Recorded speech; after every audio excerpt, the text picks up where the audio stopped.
नमस्कार, आप देख रहे हैं न्यूज आर। मैं हूं आपके साथ हर्षिता सिंह और बहुत स्वागत है आपका हमारी इस खास चर्चा में। दिल्ली विधानसभा के 3 दिवसीय सत्र का आज दूसरा दिन था। बता दें, पहला दिन हंगामे की भेंट चढ़ने के बाद आज सदन में सब कुछ ठीक रहा। हालांकि अपना विरोध प्रकट करने के लिए बीजेपी विधायक काली पगड़ी बांधकर और काला कपड़ा पहनकर सदन में पहुंचे। वहीं दिल्ली सरकार और लेफ्टिनेंट गवर्नर वी.के. सक्सेना में तनातनी किसी से छिपी नहीं है। इस दौरान मुख्यमंत्री अरविंद केजरीवाल ने सदन में कहा कि अगर भगवान ने चाहा तो केंद्र में हमारी सरकार बनेगी। इसी मुद्दे पर आज चर्चा करेंगे। पहले देखिए एक रिपोर्ट। भगवान भरोसे केजरीवाल। केजरीवाल चाहते हैं केंद्र में बने उनकी सरकार। दिल्ली विधानसभा में केजरीवाल का निशाना, उपराज्यपाल पर साधा निशाना। उपराज्यपाल हमारे सिर पर आकर बैठ गए। उनके पास तो पावर तक नहीं है।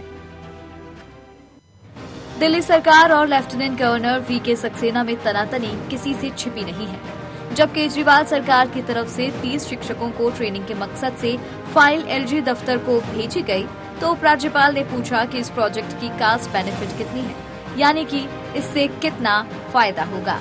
एलजी के इस सवाल का जवाब देते हुए सीएम अरविंद केजरीवाल ने कहा कि दरअसल कुछ लोग खास माइंडसेट के साथ सरकार के कामों में रोड़ा अटका रहे हैं। उन्होंने कहा कि समय बहुत बलवान होता है। अगर भगवान चाहेंगे तो केंद्र में हमारी सरकार बनेगी। आज दिल्ली में हमारी सरकार है, उनके एलजी हैं, केंद्र में उनकी सरकार है। कल अगर भगवान ने चाहा ऐसा भी हो सकता है कि केंद्र में हमारी सरकार हो।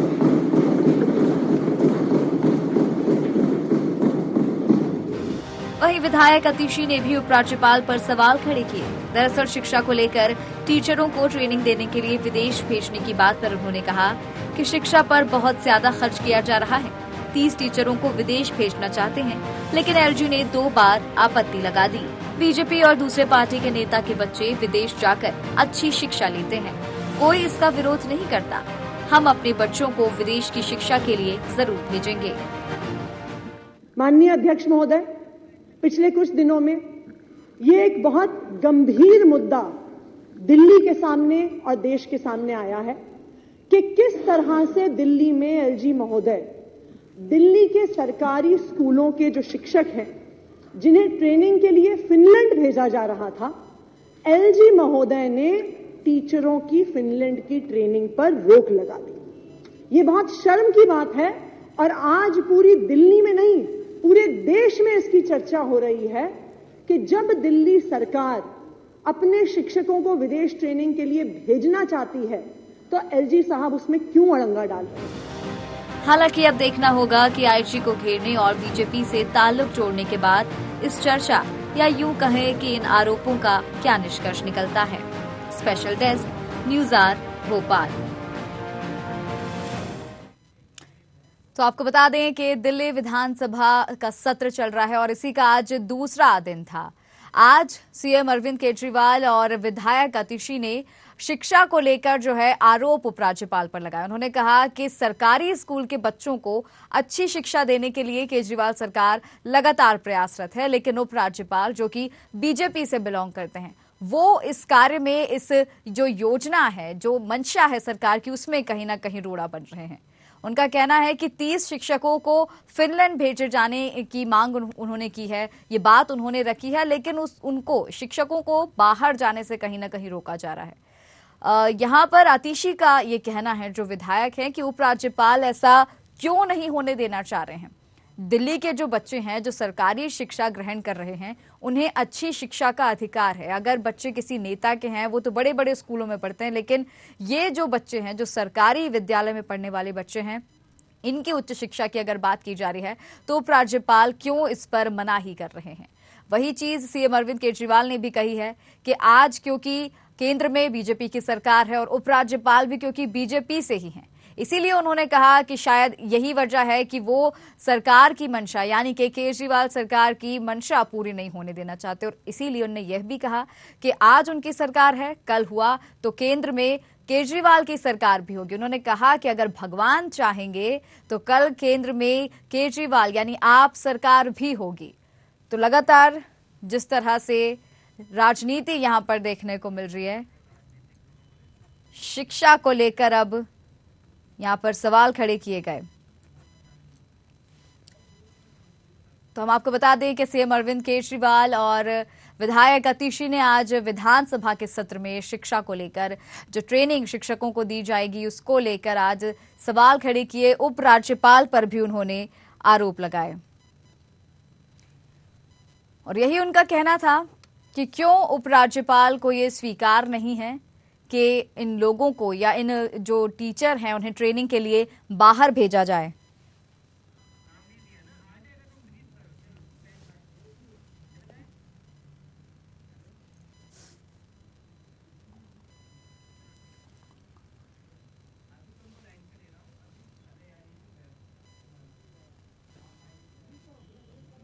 तो बता दें आपको कि दिल्ली का विधानसभा सत्र 3 दिनों तक जो सत्र होने वाला है आज उसका दूसरा दिन था और आज यहां पर शिक्षा का मुद्दा उठाया गया। वो शिक्षा जिसके लिए शिक्षकों को फिनलैंड भेजा जाना है। 30 शिक्षकों को फिनलैंड भेजने की बात की जा रही है, लेकिन इस पर उपराज्यपाल स्वीकृति नहीं दे रहे हैं। विधायक अतिशी का कहना है कि केजरीवाल सरकार लगातार शिक्षा को बढ़ावा देने की कोशिश कर रही है, करोड़ों रुपए खर्च कर रही है, लेकिन बावजूद इसके बीजेपी और जो उपराज्यपाल हैं वो ऐसा शायद नहीं चाहते हैं। यही कारण है कि शिक्षकों को बाहर भेजने के लिए स्वीकृति प्रदान नहीं की जा रही है। तो लगातार गहमा गहमी बनी हुई है। सीएम अरविंद केजरीवाल का कहना है कि आज क्योंकि केंद्र में बीजेपी की सरकार है शायद इसीलिए वो जो चाहते हैं वो पूरा नहीं कर पा रहे हैं, लेकिन एक दिन भगवान ने चाहा तो केंद्र में भी आम आदमी पार्टी की सरकार होगी। सीएम अरविंद केजरीवाल ने यह भी कहा कि वो दिल्ली के सभी बच्चों को उनके बच्चों यानी कि हर्षिता और पुलकित से अलग नहीं समझते हैं। उनका ये कहना है कि अच्छी शिक्षा के लिए टीचरों को ट्रेनिंग मिलना जरूरी है, जिसके लिए वो उन्हें फिनलैंड यानी कि विदेश भेजना चाहते हैं, लेकिन इस पर उपराज्यपाल की मंजूरी नहीं मिल पा रही है।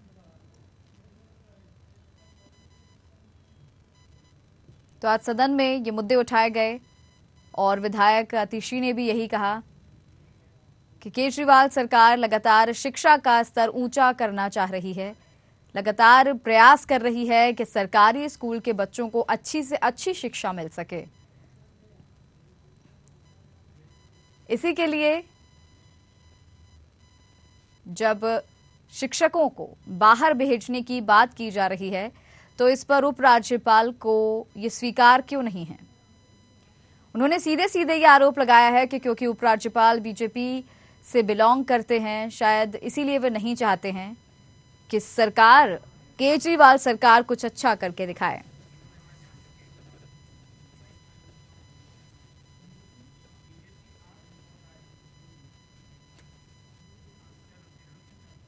इस चर्चा में हमारे साथ जुड़ गए हैं के विश्वदेव राय, राजनीतिक विश्लेषक हैं, दीपक पांडे आम आदमी पार्टी के प्रवक्ता हैं और हरेंद्र विक्रम सिंह बीजेपी प्रवक्ता हैं। आप तीनों का ही बहुत स्वागत है इस चर्चा में। सबसे पहले दीपक जी आपके पास आना चाहूंगी, क्योंकि यहाँ पर केजरीवाल की अगर हम बात करें तो उनका कहना है कि शिक्षा के लिए लगातार प्रयास किया जा रहा है, लेकिन उपराज्यपाल पर कहीं ना कहीं वे निशाना साधते भी नजर आए कि वो नहीं चाहते हैं और लगातार रोड़ा बन रहे हैं जो शिक्षकों को बाहर भेजने की बात की जा रही है। इसके अलावा उन्होंने ये भी कहा कि आज नहीं तो कल भगवान चाहेंगे तो केंद्र में आम आदमी पार्टी की सरकार होगी। इस पर क्या कहेंगे? बिल्कुल, केजरीवाल जी ने जो कथन कहा है एक दिन बिल्कुल सत्य होगा। समय लगता है किसी न किसी चीज में, लेकिन आप भी जानते हैं जितने भी हमारे केंद्र शासित राज्य हैं वो कहीं ना कहीं केंद्र से चलते हैं और जो हमारे उपराज्यपाल हैं वो केंद्र की ही या उनका जो उनका आदेश जो है उसका अनुसरण कर रहे हैं, क्योंकि उनको पता है कि मैं केंद्र की बदौलत में आज यहाँ बैठा हूँ। लेकिन जो अरविंद केजरीवाल जी हैं वो कहीं ना कहीं जनता के मत से लोकतंत्र के अधिकार से सत्ता पे बैठे हैं, दिल्ली की सीट पे बैठे हैं, उनका बेटा बन के बैठे हैं, उनके श्रवण कुमार बन के बैठे हैं, उनके बड़े भाई छोटे भाई बन के बैठे हैं। क्योंकि एजुकेशन से आज हमारे घर में भी आप देखते हैं मैम कि जिस तरह से कि अगर किसी आदमी की तनख्वाह 30,000 40,000 सैलरी है तो अपने बच्चे के ऊपर 10-15,000 रुपए अपनी कुछ दवाइयों को कम कर लेता है, कुछ अपने खान पान को थोड़ा कम कर लेता है, अपने घूमने फिरने के शौक को कम कर लेता है, कुछ अपने मन को मार के, गाड़ी घोड़ों को मन को मार करके अपने बच्चों की एजुकेशन चले देता है, क्योंकि उसको पता है कि जो मैं सर्वाइव कर रहा हूँ मेरा बच्चा सर्वाइव न करे और हमारे जो परिवार है, जो हमारा कुल है वो आगे बढ़े और वो एक नाम बनाए, काम बनाए। तो वही केजरीवाल की सोच है कि कहीं ना कहीं कि हमारे जो पूरे भारतवर्ष के बच्चे हैं, जो दिल्ली के बच्चे हैं हमारे, वो धीरे धीरे शिक्षित हो, वो देश विदेश में अपना डंका बजाएं और भारत को तीव्र गति से आगे लेके जाए। क्योंकि बच्चे अगर एजुकेटेड होंगे, ये बात हम भी जानते हैं और केजरीवाल जी भी जानते हैं और पूरा देश जानता है कि जैसे जैसे बच्चे एजुकेटेड होंगे तो कहीं ना कहीं हमारा देश भी हमारे देश का नाम स्वर्णिम अक्षर में लिखा जाएगा। जबकि आज भी लिखा गया है, लेकिन और बेहतर तरीके से हमारा नाम लिखा जाएगा। और क्योंकि ये हमारी जिंदगी है, हमारी लाइफ में क्या होता है, हमें जितना बेहतर हो सकता है उतना करने की कोशिश करते हैं और यही केजरीवाल जी का उद्देश्य है। वरना सरकारें तो कितनी आई गई हैं, मायावती जी की अपने समय में आई थी, कि आपके लालू यादव जी की आई थी, मुलायम सिंह यादव जी की आई थी, लेकिन आज की दिन में जो एक युग का नया शुरुआत हो रहा है वो केजरीवाल युग से शुरुआत हो रहा है। जैसे इससे पहले लोग कहते हैं कि इसी जमाने में इंदिरा गांधी युग का दौर चलता था और क्या मोदी जी का युग चला, लेकिन अब कहीं ना कहीं कोई चीज जिसकी बहुत छवि बनी होती है, जिससे जब लोग ज्यादा एक्सपेक्टेशन करते हैं, यानी मैं मोदी जी की तरफ की बात कर रहा हूँ, तो आज उस डेट में वो लोग भी जो एक्सपेक्टेशन थी उनसे वो डाउन हो चुकी है। कहीं ना कहीं लोग अब किसी और की तीसरी ताकत के ऊपर निगाहें लगा के देख रहे हैं। तो बिल्कुल केजरीवाल जी जो है अपने काम पे खड़े उतरे हैं कि लोग उनको कहीं ना कहीं विश्वास कर रहे हैं और इसका नतीजा यही कहेंगे कि हम लोग का वोट प्रतिशत बढ़ रहा है। जो हमने दिल्ली से बाहर निकल के आज हम आए हैं, आज हमारा आगाज हो रहा है दिन प्रतिदिन, तो उससे यही कारण है। ठीक है, ठीक है। हरेंद्र जी आपके पास आना चाहूंगी। यहाँ पे जिस तरह से, ठीक है, मानते हैं केजरीवाल सरकार की अच्छी मंशा है, सभी सरकारी स्कूल में जो बच्चे पढ़ रहे हैं उनको अच्छी से अच्छी शिक्षा मिल सके, लेकिन इसके लिए उपराज्यपाल को दोषी ठहराना कि शिक्षकों की ट्रेनिंग उनकी वजह से नहीं हो पा रही है या रुक रही है, क्या कहना चाहेंगे इस पर? जी, निश्चित रूप से शिक्षा के क्षेत्र में प्रयास करना चाहिए, लेकिन बात यहाँ आती है कि ट्रेनिंग के लिए मास्टर तैयार करना है कि मास्टरों को ट्रेनिंग दिलानी है। हम लोग जब स्कूल पढ़ने जाते हैं तो एक शिक्षक होता है, ठीक है, वो 60 बच्चों को पढ़ाता है। आप भी सिलेक्ट कीजिए ना टीचरों की कुछ एक क्वांटिटी को तय कीजिए, जो मास्टर ट्रेनर हो वो आकर यहाँ पर शिक्षा ग्रहण कराए। फिर आप कितनी संख्या में कराना चाहते हैं? आप हजारों की संख्या में अभी भेज चुके हैं शिक्षकों को, तो जो पैसे की दुरुपयोग है पैसों का जी। जैसे कई अपने हर चीज की ट्रेनिंग होती है, डॉक्टरों की ट्रेनिंग होती है, मास्टरों की ट्रेनिंग होती है, तो उसके लिए क्या विदेश से टीचर बुलाए जाते हैं, विदेश में टीचर ट्रेनिंग लेने जाते हैं। आप प्राइमरी के बच्चों के लिए और शिक्षकों को, सभी शिक्षकों को विदेश भ्रमण पे भेज रहे हैं जी। तो ये तो पैसे की दुरुपयोगता है ना।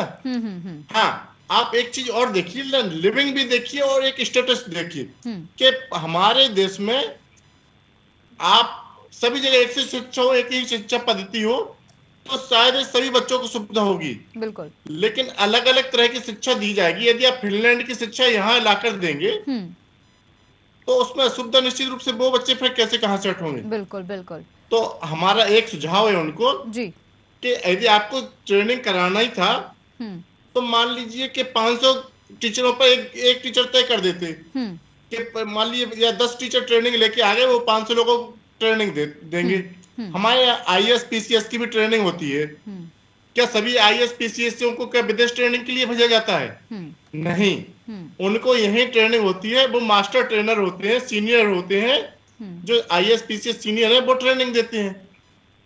तो क्या हमारे यहाँ शिक्षा का इतना, यानी गुणवत्ता इतनी खराब है दिल्ली की शिक्षा की जी कि उनको वहां के लोग शिक्षित नहीं कर पा रहे, जो मास्टर ट्रेनर हैं उन्हें विदेश जाना पड़ रहा। बिल्कुल बिल्कुल। निश्चित रूप से ये पैसे का दुरुपयोग है और जो हमारे IG महोदय वहां कर रहे हैं कि उस दुरुपयोग को रोकना पूरा प्रयास कर रहे हैं। और केजरीवाल जी का बाकी सब जगह आप देखते रहे, चाहे मोहल्ला चिकित्सा हो चाहे कुछ भी, सारे के सारे फेल हैं। लेकिन हाँ, क्योंकि अभी सरकार उनकी है तो निश्चित रूप से वो हर चीज में कहेंगे कि केंद्र हमको नहीं करने दे रहा, केंद्र हमको नहीं करने दे रहा। ठीक है। तो के विश्वदेव जी आपके पास आना चाहूंगी।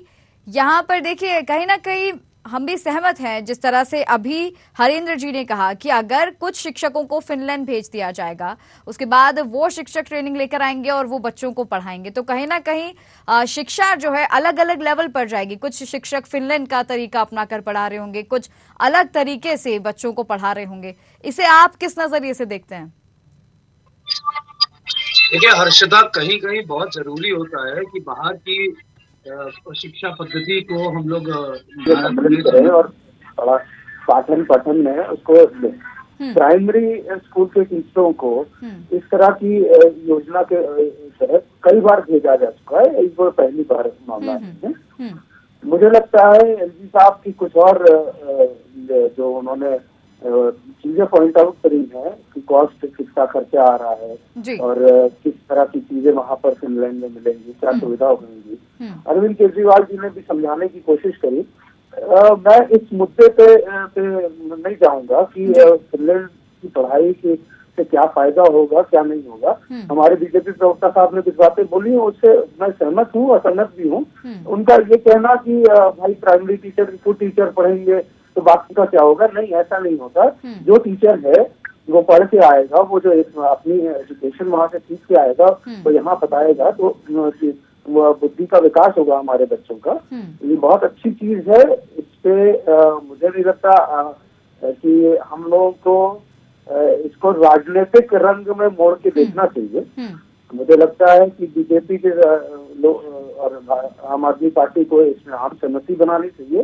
तो बच्चों के भविष्य का सवाल है। जहाँ तक एलजी साहब की अवरोध की बात है, उनको उनसे तार्किक तौर पे अगर वार्ता करी जाएगी तो मुझे लगता है सहमति जरूर कर जाए। ठीक है दीपक जी, जैसे कि बात करें, ठीक है, हम मान लेते हैं कि कुछ शिक्षक विदेश जाएंगे, वहां से ट्रेनिंग लेकर आएंगे, बच्चों को पढ़ाएंगे, काफी अच्छी बात है, बच्चों को अच्छी शिक्षा और भी ज्यादा मिल सकेगी। लेकिन कहीं ना कहीं इससे ये होगा कि कुछ शिक्षक जो ट्रेनिंग लेकर आए हैं, जो पढ़ा रहे हैं, और जो बाकी के विद्यालय हैं जो ट्रेनिंग लेने बाहर नहीं जाते हैं, तो क्या ये कहना सही होगा कि जो ट्रेनिंग लेकर आए हैं वो शिक्षक अच्छी शिक्षा दे पा रहे हैं, या दिल्ली में क्या शिक्षकों की कमी है, या शिक्षक उतने एजुकेटेड नहीं है कि अच्छी शिक्षा बच्चों को प्रदान की जाए? क्यों जरूरी है कि बाहर ही टीचर्स को भेजा जाएगा, उसके बाद बच्चों को आके पढ़ाया जाएगा तो शिक्षा के स्तर में सुधार होगा? बिल्कुल, आपने बहुत अच्छा क्वेश्चन पूछा। हमारे भारत में शिक्षा की कोई कमी नहीं है, स्तर की बहुत अच्छी शिक्षा स्तर है।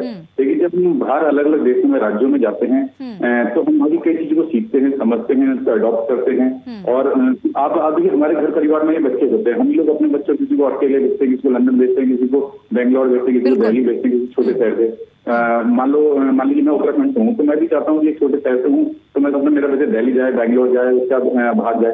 क्यों? क्योंकि हम चाहते हैं कि हमारे परिवार का बौद्धिक स्तर बढ़े। ऐसे जो वो टीचर्स होंगे जब बाहर जाएंगे, अलग अलग देशों में जाएंगे, वहाँ पर सीख करके। मैं अपने जो हमारे बीजेपी के प्रवक्ता मित्र हैं हरिंदर भाई, इनकी बात को अगर मैं ऊपर भी रखूँ, मैं इनकी बात ऊपर रखूँ।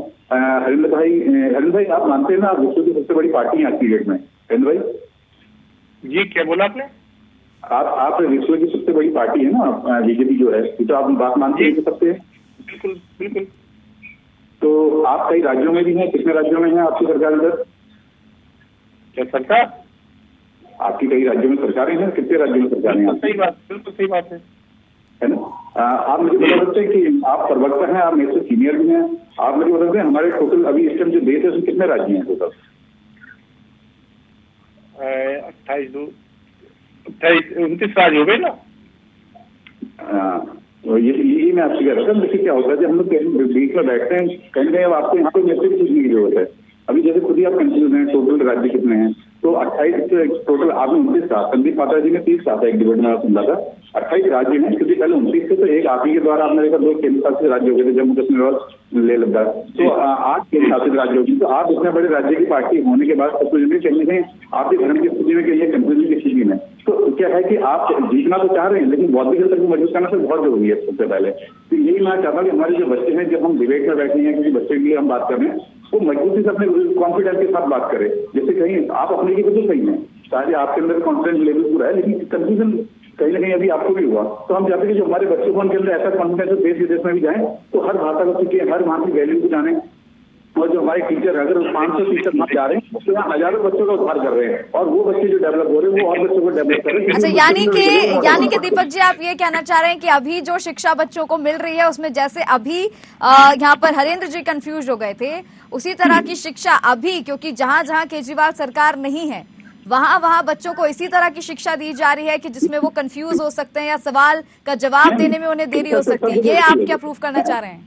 मैं बीजेपी सरकार के ऊपर मुद्दा नहीं उठा रहा, मैं कह रहा हूँ शिक्षा सब जगह सब राज्य में, लेकिन आप देखिए आज 28 राज्य हैं और 8 केंद्र शासित राज्य, तो अगर शिक्षा की बात होती है तो मनुष्य शिक्षा की जनक आज की डेट में दिल्ली को कहा जा रहा है, जिन्होंने चेंज करा है शिक्षा को। जैसे स्वामी विवेकानंद जी को कहा जाता था, वो पूरे एजुकेशन नाम को पूरे विश्व में उन्होंने डंका बजाया था अपनी जान पे, चाणक्य ने अपनी जान पे डंका बजाया था। तो मेरे कहने का मतलब ये है कि जो आज की डेट में अगर शिक्षा में कोई क्रांति लाई है, इस समय जो फ्लो चल रहा है कहीं ना कहीं अरविंद केजरीवाल जी का चल रहा है। 28 राज्यों और 8 केंद्र शासित राज्यों में भी कोई ऐसी शिक्षा मंत्री नहीं जो फ्रंट प्लेटफॉर्म पे आकर के उनका नाम लिया जाता है आज की डेट में। मुझे यूपी के शिक्षा मंत्री का नाम याद नहीं आ रहा, यूपी इतना बड़ा राजस्थान के। ठीक है हरेंद्र जी, कुल मिलाकर यहाँ पर दीपक जी का कहना ये है कि जो शिक्षा केजरीवाल सरकार द्वारा बच्चों को दी जा रही है या जो दी जाएगी वो इतनी अच्छी होगी कि अभी तक जैसे कि हम और आप अभी चर्चा कर पा रहे हैं, शायद कहीं ना कहीं जनरल नॉलेज वीक हो सकता है, लेकिन अब जो शिक्षा बच्चों को मिलने वाली है वो बहुत बेहतर मिलेगी। बाहर से शिक्षक आकर बच्चों को पढ़ाएंगे।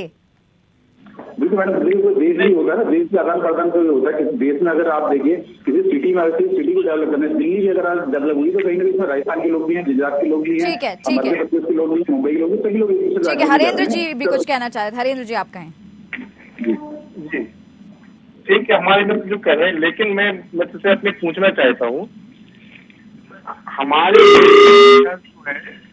तो हमारे शिक्षक जो पढ़ाएंगे वो हमारे देश से संबंधित होगा। जो विदेश में ग्रहण करके आएंगे वो क्या यहाँ सीख के आएंगे, वहाँ का कल्चर, वहाँ का संस्कृति, वहाँ का कुल मिला के हम इस बात के यहाँ पे कतई विरोध नहीं कर रहे हैं, ना यहाँ सत्ता की सरकार की बात हो रही है, ना एक दूसरे का विरोध कर रहे हैं। बात यह है कि यदि आपको ट्रेनिंग देनी है तो कुछ चुनिंदा शिक्षक होते जो सीनियर टीचर है उनको आप सिलेक्ट कीजिए। जैसे हम लोगों को बीएड, बीटीसी और डॉक्टरी का और आईएएस, पीसीएस की ट्रेनिंग दी जाती है। एक ग्रुप में एक बैच में 200 बच्चे बैठ गए, उसको कुछ लोग जो सीनियर ट्रेनर हैं वो पढ़ाते हैं। तो आप ऐसा कीजिए, प्रत्येक शिक्षक को आप वहाँ ट्रेनिंग के लिए भेजेंगे जो निश्चित रूप से पैसे का दुरुपयोग है, और वहाँ वो क्या पढ़कर आएंगे, में कोई पैसा नहीं देखा जा रहा है, तो वहाँ क्या पढ़कर आएंगे जो यहाँ पढ़ाएंगे। हमारे देश में हमारी शिक्षा नीति चलनी चाहिए, ना कि विदेश की शिक्षा लेके बैठी। हरिंदर भाई साहब, अगर आप शिक्षा को ना पैसे से तोलने की गलत धारणा है, क्योंकि क्या है आज हम भी, मैंने भी आपको एक बात बताई कि मेरे घर में भी अगर कोई बीमार है या कोई परिवार से एक बार उसको थोड़ी देर रोक लेते हैं, अपनी मन की इच्छाओं को मार देते हैं कि बच्चा एजुकेटेड होता है तो पूरे परिवार के डेवलप होता है। अगर एक बच्चा डेवलप होता है तो पूरे कहीं ना कहीं और लोग भी डेवलप होते हैं, उनका नाम होता है। लेकिन आप हमें अपनी शिक्षा पर गर्व होना चाहिए, हमें अपनी शिक्षा पर गर्व होना चाहिए। कभी हम बिस्कुल है, तक्षशिला, नालंदा और ऐसी कई यूनिवर्सिटियां थी कि विदेशों से लोग हमारे शिक्षा ग्रहण करने आते थे। वो तो आक्रांताओं ने हमारे देश को लूटा, और आज हम दूसरों का अनुकरण करेंगे। हम उनके यहाँ जाकर शिक्षा पद्धति को सीखेंगे, उनकी शिक्षा पद्धति को यहाँ लागू करेंगे। हम अपने देश की संस्कृति को लागू करेंगे और हमारे देश में जो उचित होगा वो करेंगे, ना कि विदेश की शिक्षा पद्धति को लागू करेंगे। वहाँ ट्रेनिंग पे भेजेंगे हम अपने शिक्षकों को लागू कर रहे हैं। क्या है, आप अगर जापान में जा रहे कोई टेक्नोलॉजी सीख रहे, जापान की, अमेरिका की सीख रहे, उसमें गलत है। आपको पूरे विश्व के साथ लोहा लेना है और आपको आगे बढ़ना है, तो आपको अपने आपको देश कितने खिलाफ कंफ्यूज जाएंगे यहाँ पे। भारत को अपना पर गर्व है कि आज हम आयात देश में निर्यातक देश हो गए। कई मामलों में हम विदेशों को वेपन से क्या विदेशों को दे रहे हैं। आप हमारे देश का एक बिल्कुल बहुत बड़ा महत्व है, मैं आपकी बात का सम्मान कर रहा हूँ, लेकिन क्या है कि हर देश के जो है 197 जो पूरे देश है, 195 जो पूरे देश है, उनका भी कहीं ना कहीं अपना योगदान है पूरे विश्व में, और हमें विश्व में झंडे गाड़ने लगी। ठीक है, रोकना चाहूंगी आप दोनों को। के विश्वदेव जी भी हमारे साथ बने हुए, आप ही के पास आना चाहूंगी। विश्वदेव जी, यहाँ पर जैसे कि आप पहले कह रहे थे शिक्षा का मुद्दा है, शिक्षा की बात है, उसे राजनीति से नहीं जोड़ना चाहिए, लेकिन यहाँ पर हमारे साथ जो बाकी के जो दो मेहमान हैं वो यही करते नजर आ रहे हैं, शिक्षा को राजनीति से जोड़ा जा रहा है। हर्षिता, आप समझिए, पहले फिनलैंड की जो एजुकेशन सिस्टम है, जो प्राइमरी देश का, उसको दुनिया का सबसे बेहतरीन माना जाता है। अमेरिका का जो सिस्टम है वो तो उसके बाद ही आता है। फिनलैंड में ग्रेडिंग सिस्टम होता है, जो भारत में भी कई जगह लागू है, कि ग्रेडिंग होती है। कोई पासिंग मार्क्स नहीं दिया जाता कि 33% आएंगे तो पास हो गए बच्चा, वरना तुम फेल हो गए, ये नहीं होता है वहाँ पर। तो वहाँ पर सिस्टमैटिक एक सिस्टम थोड़ा अलग है। जहाँ तक मैं उसकी बात करूँ, मैं वो सिस्टम, देखिए सरकारों का, कई सरकारें हैं जो भेजती हैं टीचरों को अपनी शिक्षा और पढ़ाई लेने के लिए सरकारी लोग भी छुट्टियां लेके पढ़ने जाते हैं ताकि अपने कार्य क्षेत्र में और बेहतर कार्य प्रदर्शन कर सके। जी। मेरा कहना दूसरा है। यहाँ पर राजनीति क्यों हो रही है ये समझिए। यहाँ पर राजनीति इसलिए हो रही है कि सत्र चल रहा है पहली चीज, और अरविंद केजरीवाल साहब और एलजी साहब की सनातनी हमेशा से चली आ रही है। तो उसमें एलजी साहब ने रोक लगाई तो उसका जवाब और पलटवार अरविंद केजरीवाल साहब ने, मुख्यमंत्री हैं दिल्ली के, उन्होंने किया। लेकिन मैं यहाँ पे कहना चाहूंगा भाषाई शुचिता बहुत जरूरी है राजनीति में। ये बिल्कुल गलत बात है जिस तरह से आप एलजी साहब को एक अंग्रेज शासक की तरह बोल रहे हैं। मुझे नहीं लगता ये ठीक बात है। आम आदमी पार्टी को थोड़ा अपना बेहतर शब्दावली थोड़ी बेहतर करनी चाहिए। किसी भी तरह से अभद्र भाषा, जैसे आज एक बीजेपी की एक कार्यकारिणी जो बैठक हुई जिसका एक एग्जाम्पल दूं, किरण रिजिजू जो हमारे मंत्री हैं भारत सरकार के, उन्होंने एक पेशकश करी कि अभद्र भाषा जो मोदी जी और इन सब प्रधानमंत्री के लिए इस्तेमाल होती है उसके खिलाफ विरोध होना चाहिए, उसके खिलाफ लीगल एक्शन होना चाहिए। मेरे ख्याल से बहुत अच्छी पहल है उनकी तरफ से।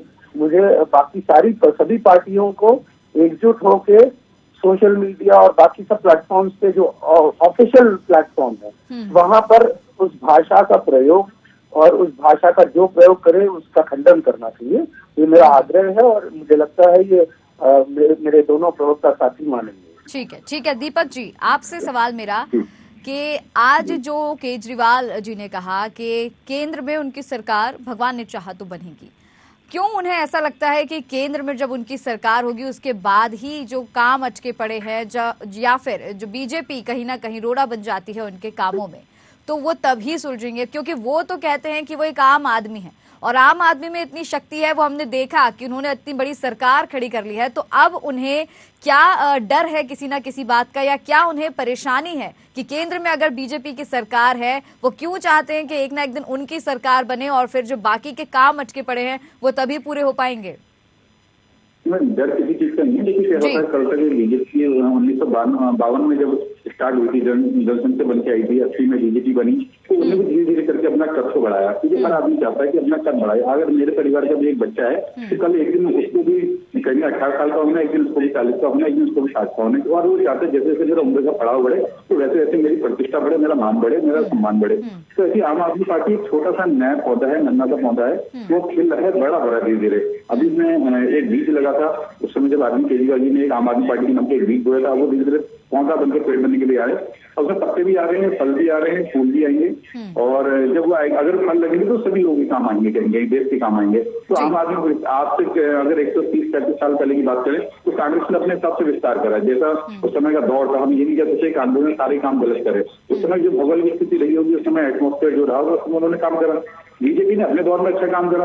अब लोग जो लोग को कहते हैं कि डिमोनेटाइजेशन इसमें आया है, ये करके इसमें डाउनफॉल आया, ये अभी नहीं, कुछ समय बाद इनकी चर्चा है और उनकी सत्ता से एक ना एक दिन जब बीजेपी कभी हटेगी भविष्य में तो तब उस चीज को लोग ज्यादा उठाएंगे। हाँ उस समय ऐसा हुआ था, वैसा हुआ था। जैसे आज नेहरू जी के बारे में लोग कहते हैं, उस समय किसी ने नहीं कहा, आज सब लोग कहते हैं। उस समय इंदिरा गांधी जी के बारे में किसी ने कहा, आज सब लोग कहते हैं। तो ऐसे कहीं ना कहीं ये समय भी एक समय आएगा जब मोदी जी का जब एक दौर खत्म होगा कहीं ना कहीं, तो लोग तब कहेंगे उस समय ऐसा होता था, तानाशाही चलती थी, इतनी चीज चलती थी। इस तरह से पूरा 2014 के बाद से पूरी राजनीति में चेंज आया। पूरा जो बीजेपी था, जो विचारधारा से जाना जाता था, वो कॉर्पोरेट तरीके से जाना जाने लगा। बिजनेस, उन्होंने एक बिजनेस सेट कर लिया। उन्होंने जो बीजेपी आज की डेट में संस्कारी थी, अब वो कॉर्पोरेट हो गई है। वो आईटी ईडी इनकी छापों तक आधारित रहेगी, कहीं ना कहीं तक रहेगी है। और आम आदमी पार्टी जो एजुकेशन इन सब चीजों को तोड़ करके लोगों को एजुकेशन का वो डालना चाह रही है। लोग पहले लोग एजुकेटेड होंगे, स्वस्थ रहेंगे तभी कोई काम हो पाएगा ना आगे। ठीक है हरेंद्र जी एक सवाल मेरा आपसे, उपराज्यपाल पर जो आरोप लगे हैं वो कहाँ तक सही कहाँ तक गलत आपके हिसाब से?